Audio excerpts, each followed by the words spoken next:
আমাদের রশিদপুর গ্রাম পূর্ব পাড়াটা কেটে নদীতে চলে গেল। আবার মন্ত্রী সাহেব এসেছিল, সামনে বছর এসেছিল। মন্ত্রী সাহেব আমরা অনেক অনুরোধ করেছিলাম যে আমাদের মানে ঘর বাড়ি বাঁচাবার জন্য আমাদের কোনো রক্ষা করে নদীটাকে, কিন্তু মন্ত্রী সাহেব বলে গেল এখান থেকে যাচ্ছি শুকনোর সময় আমরা মানে কোনো রক্ষা করব, কিন্তু মানে রক্ষা কিচ্ছু করতে পারলো না।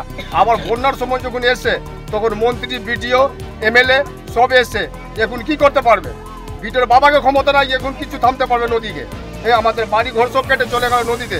ছেলে পেলে রাত্রে আমরা রাস্তাতে বসে থাকছি, ঘুম আসছে না। হ্যাঁ, এখন আসছে বন্যার সময় মানে নদীতে দেখতে আসছে কি বলে বাস্তা দিব বা বাঁশ দিব, বাঁশ দিয়ে কী করবে? আমরা ওগুলা কিচ্ছু চাই না।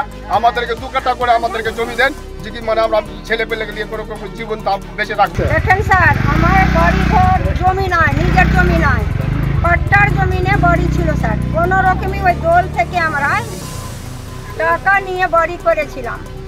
হ্যাঁ, 4 রুম বাড়ি ছিল স্যার, 4 রুম বাড়ি করেছিলাম। এই নদীর জলে কাটানে জমিটাই আমার ঘর বাড় সব কিছু ভেঙে গেল।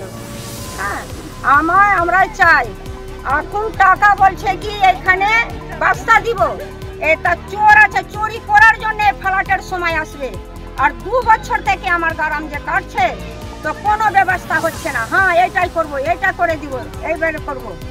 এখন যখন জল হয়েছে বলছে কি ঠিক আছে বাস্তার ব্যবস্থা করছি। ওই চুরি করবে, 10টা এখানে দিবে, 100টাও এখানে দিবে, আর বলবে যে কি এত বিলের কাজ হয়ে গিয়েছে। কটা বাড়ি ভেঙেছে এখানে? এখন তো মোটামুটি 100 ঘরের খাতরা আছে। ইসলামপুর গ্রাম পঞ্চায়েতের অধীন রশিদপুর একটা গ্রাম আছে। সেই রশিদপুর গ্রাম এবং উত্তর ভাকুরিয়া রশিদপুর কাওয়াডো মিরপাড়া ঘারাইয়া এই বিচ্ছিন্ন এলাকা।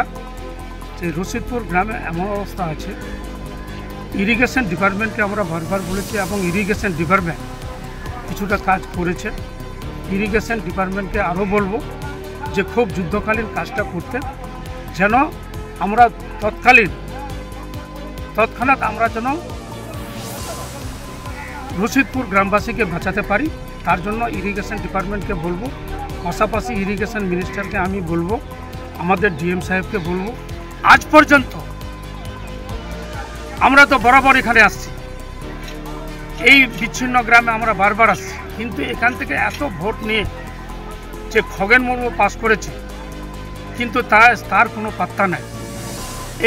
এই যে এত মানুষের যে দুর্দশা, এই দুর্দশার পাশে কিন্তু খগেন মুর্মু নাই, আমরা কিন্তু আছি। এই ক্ষোভটা খগেন মুর্মুকে দেখানো উচিত। আমরা এই উত্তর ভাকুরিয়া রশিদপুর খাওয়া দলের জন্য বিভিন্ন রকম ব্যবস্থা করেছি, জলের ব্যবস্থা করেছি, বিদ্যুতের ব্যবস্থা করেছি, সমস্ত রকম ব্যবস্থাপনা আমরা করেছি। এই গ্রামকে বাঁচাবার জন্য আমরা অনেক রকম চেষ্টা করেছি।